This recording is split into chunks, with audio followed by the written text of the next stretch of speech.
Doha, ce plan américain, ces frappes américaines, quelles sont les infrastructures qui pourraient être visées plus précisément? Parce que dans son propos, il a été assez général, Donald Trump. Donc on a voulu voir, nous, carte à l'appui, quels seraient les sites, notamment énergétiques, qui pourraient être pris pour cible. Et c'est Fanny Wegscheider qui s'est penchée sur le dossier.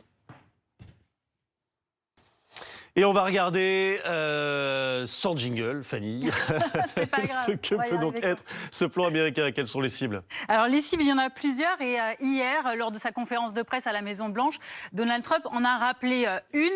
Il a fait référence à un pont qui a été frappé il y a quelques jours par les Américains. On l'écoute. Voici l'une de ses cibles privilégiées.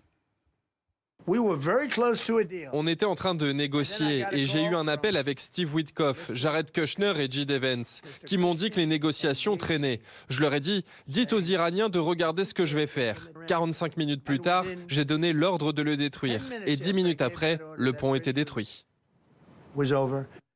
Le plus grand pont d'Iran, probablement le plus grand du Moyen-Orient, c'est le pont B1 à Karaj, qui est situé ici au nord-ouest de Téhéran. On n'est vraiment pas loin de la capitale. C'est l'un des plus grands ponts, je vous le disais, de la région.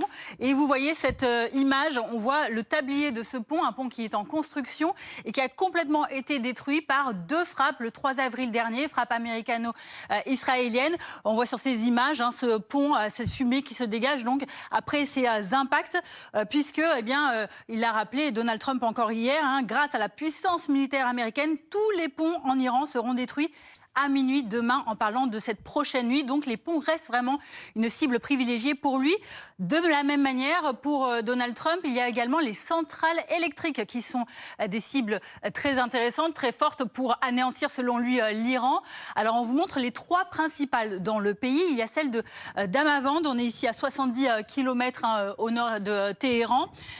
C'est une centrale dite à cycle combiné, une grosse installation, c'est la plus grosse du pays.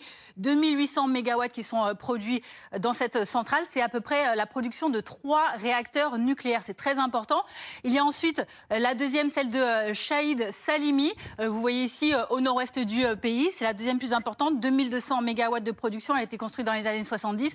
Et Shahid Raja'i, la troisième plus grosse centrale électrique au nord-ouest de Téhéran. Puissance 2000 MW. Donc les ponts, vous l'avez compris, les centrales électriques qui sont donc pour les États-Unis des cibles plus rapides, plus ravageuses pour anéantir le pays.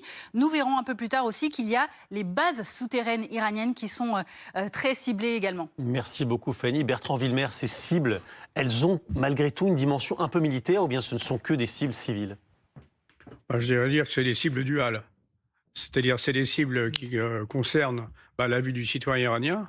S'il veut aller à l'hôpital, il faut qu'il y ait de l'électricité. Et s'il veut pouvoir avoir l'électricité chez lui, il faut qu'il y ait de l'électricité. Et puis c'est pareil pour les endroits où, en souterrain, puisqu'il y a beaucoup d'organisations souterraines, l'électricité est nécessaire. Alors je pense qu'il va y avoir des groupes, je pense qu'ils ont prévu le coup. Mais le fait de couper l'électricité a des conséquences sur le potentiel militaire.